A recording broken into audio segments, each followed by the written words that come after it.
Hello, నేను miss రావు. Operation Sindoor మీద మరో బాంబు పేల్చారు సిడిఎస్ అనిల్ చౌహాన్ గారు. ఆయన భారత ఆర్మీ జనరల్. ఆయన ఇప్పుడు తాజాగా మరొక బాంబు పేల్చారు. ఏంటంటే అది 48 గంటల్లో భారతదేశంలో ఉండేటువంటి ఎయిర్ బేసుల్ని ధ్వంసం చేయడానికి పాకిస్తాన్ వ్యూహరచన చేసింది. అలర్ట్ అయ్యి భారత ఆర్మీ ఇమ్మీడియట్గా పాకిస్తాన్ మీద దాడి చేసింది. లేదంటే 48 అవర్స్లో భారతదేశానికి భారీ నష్టం జరిగి ఉండేది. ఆ తరహాలో పాకిస్తాను యుద్ధ వ్యూహాన్ని రచించింది అనేటువంటి విషయాన్ని ఆయన ఇప్పుడు వెల్లడించారు. దాంతోపాటు ఇటీవల కాలంలో ఆయన ఏం చెప్పారు, యుద్ధ విమానాలు కొన్ని కూలిపోయాయా అని అంటే, కూలిపోవడం ఇంపార్టెంట్ కాదు, ఎందుకు కూలిపోయాయి అనేది ఇంపార్టెంట్ అంటూ పరోక్షంగా కూలిపోయినటువంటి విషయాన్ని అంగీకరించాడు ఆయన. ఇప్పుడు తాజాగా కొన్ని రాడార్లు కూడా ధ్వంసం అయ్యాయి అనేటువంటి ఒక లీక్ని కూడా ఆయన బయట పెట్టారు. వాస్తవంగా మన రాడార్లు అద్భుతంగా పనిచేశాయి అని చెప్పి అనుకున్నారు. అలాగే భారత యుద్ధ విమానాలు అద్భుతంగా రఫేల్ యుద్ధ విమానాలు బాగా పనిచేశాయని చెప్పి అనుకున్నారు. కానీ రఫేల్ యుద్ధ విమానాలు తొలి రోజుల్లో అవి కూలిపోయాయి. ఎందుకు కూలాయి అనే దాని మీద వివరణ అయితే ఇవ్వలేదు. కానీ అనిల్ చౌహాన్ గారు కూలిపోయాయి అనే దాన్ని పరోక్షంగా అంగీకరించారు. 6, 4 అనేటువంటి సంఖ్య కూడా ఇంపార్టెంట్ కాదని చెప్పి ఆయన చెప్తున్నారు. బట్ రాడార్లు కూడా కొన్ని దెబ్బతిన్నాయి అని చెప్పి చెప్తున్నారు. పూర్తి ధ్వంసం కాలేదు కానీ దెబ్బతిన్నాయి, కొంత నష్టం జరిగింది అనేటువంటి విషయాన్ని సూచాయిగా ఆయన ఇప్పుడు తాజాగా వెల్లడించారు. దాంతోపాటు పాకిస్తాన్ని తక్కువ అంచనా వేయలేము. పాకిస్తాన్ 48 అవర్స్లో భారతదేశంలో ఉన్నటువంటి మేజర్ ఎయిర్ బేసెస్ని ధ్వంసం చేయడానికి ప్లాన్ చేసింది. ఒకవేళ ఏమాత్రం అప్రమత్తంగా లేకపోయినట్టయితే కనుక కేవలం 48 అవర్స్లోనే భారతదేశంలో ఉన్నటువంటి ఎయిర్ బేస్లని పాకిస్తాన్ ధ్వంసం చేసి ఉండేది అనేటువంటి అభిప్రాయాన్ని కూడా ఆయన వ్యక్తం చేశారు. సాధారణంగా యుద్ధ తంత్రాలు ఉంటాయి. యుద్ధం వన్స్ స్టార్ట్ అయిన తర్వాత ఏ దేశానికి సంబంధించినటువంటి యుద్ధ తంత్రం ఆ దేశానికి ఉంటుంది. పాకిస్తాను తొలి రోజుల్లో ఏం చేసిందంటే డమ్మీ డ్రోన్స్ని ప్రయోగించింది, డమ్మీ మిజైల్స్ని ప్రయోగించింది. నిజమైనటువంటి డ్రోన్స్, నిజమైనటువంటి మిజైల్స్ అని చెప్పి అనుకొని భారతదేశం అటాక్ ఇచ్చింది. సరిగ్గా అక్కడే నష్టం జరిగింది అనేటువంటి ఒక వర్షన్ ఇప్పుడు వినిపిస్తూ ఉంది.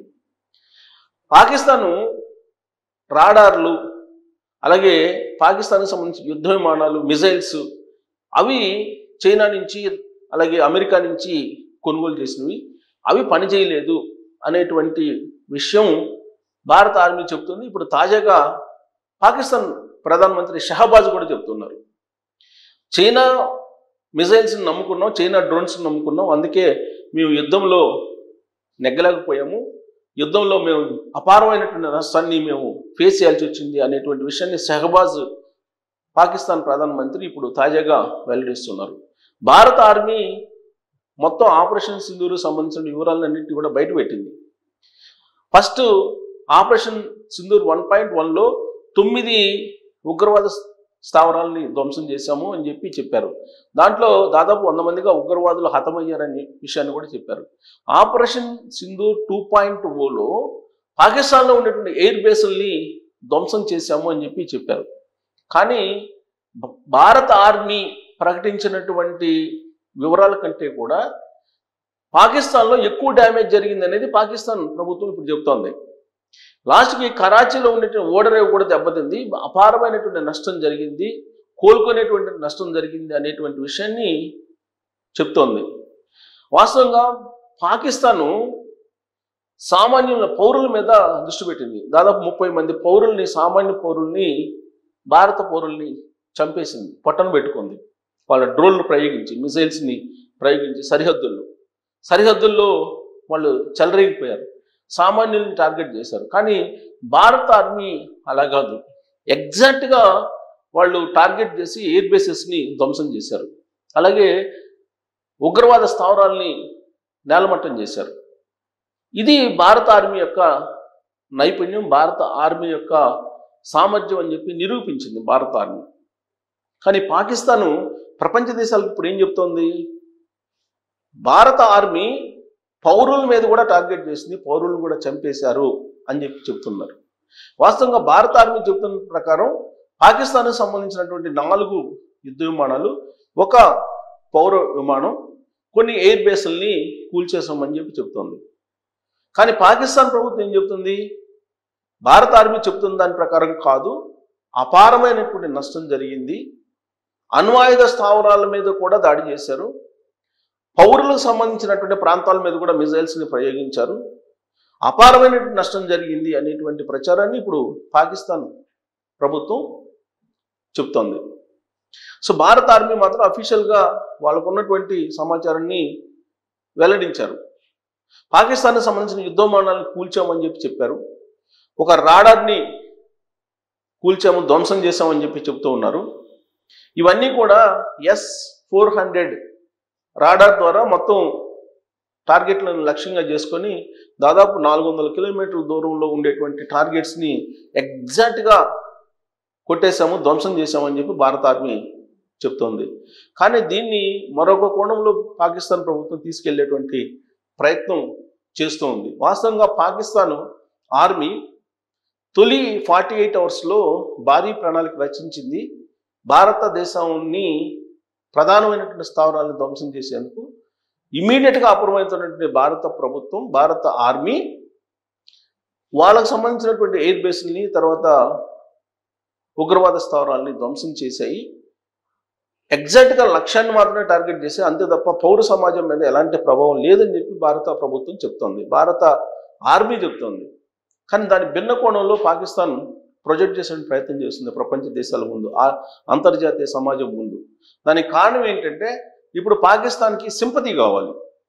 ఆ అంతర్జాతీయ సమాజం నుంచి సింపతిని గెయిన్ చేసుకొని తద్వారా IMF ద్వారా ఫండ్స్ని భారీగా పొందాలి అనేటువంటి ఆలోచన చేస్తుంది.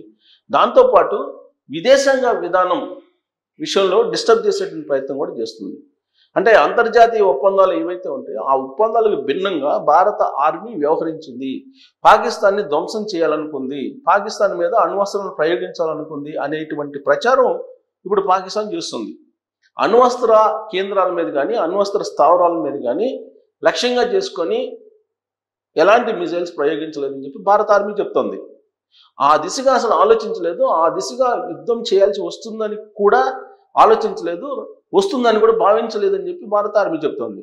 కానీ పాకిస్తాన్ మరొక కోణంలో అంతర్జాతీయ సమాజం ముందు ప్రొజెక్ట్ చేసి సానుభూతి గెయిన్ చేయడం ద్వారా ఆర్థికపరమైనటువంటి లాభం పొందాలి, సానుభూతిని పొందాలి అంతర్జాతీయ సమాజంలో అనేటువంటి యాంగిల్లో అది ప్రొజెక్ట్ చేస్తుంది. అయితే ఒకటి మిస్ఫైర్ అయింది. పాకిస్తాన్కు సంబంధించిన షహబాజ్ ఇప్పుడు తాజాగా చైనా రక్షణ ఆయుధాలను కొనుగోలు చేసి మేము నష్టపోయాము అనేది చైనాకి భారీ నష్టం కలిగించేటువంటి అంశం.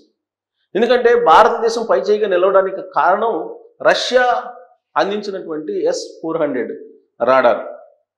దాని ద్వారానే పాకిస్తాన్ ప్రయోగించినటువంటి డ్రోన్స్ని కానీ, మిజైల్స్ని కానీ ఎక్కడెక్కడ ధ్వంసం చేయడంతో పాటు లక్ష్యం దిశగా ఎయిర్ బేస్ని కొట్టేసింది భారత ఆర్మీ. సో రష్యా తయారు చేసినటువంటివి బాగా పనిచేసాయి, చైనా, అమెరికా పాకిస్తాన్కి ఇచ్చినటువంటి రక్షణ ఉత్పత్తులు పనిచేయలేదు అనేది చాలా క్లారిటీగా ఇప్పుడు ప్రపంచ దేశాలకి పాకిస్తాన్ కూడా చెప్తోంది. సో దీంతో ఆపరేషన్ సింధూర్ కారణంగా బాగా గుడ్విల్ని నష్టపోయింది ఎవరంటే చైనా. సో పాకిస్తాన్ చైనాని డ్యామేజ్ చేస్తుంది. మరి ఇప్పుడు ఆ ప్రభావం చైనా మీద ఏ విధంగా ఉండబోతుంది, పాకిస్తాన్ ప్రచారాన్ని చైనా ఏ విధంగా తిప్పికొడుతుంది, 48 గంటల్లో నిజంగానే పాకిస్తాన్ ఆర్మీ టార్గెట్ చేసి భారతదేశంలో ఉండేటువంటి ఎయిర్ బేస్లను ధ్వంసం చేయగలదా? ఈ విషయాన్ని ఇప్పుడు భారత ఆర్మీ జనరల్ అనిల్ చౌహాన్ గారు ఇప్పుడు బయట పెట్టారు. మరి ఈ బయట పెట్ట వెనుక ఉండేటువంటి ఉద్దేశం ఏంటి అనే దాని మీద మీరు కామెంట్ చేయొచ్చు. Thank you.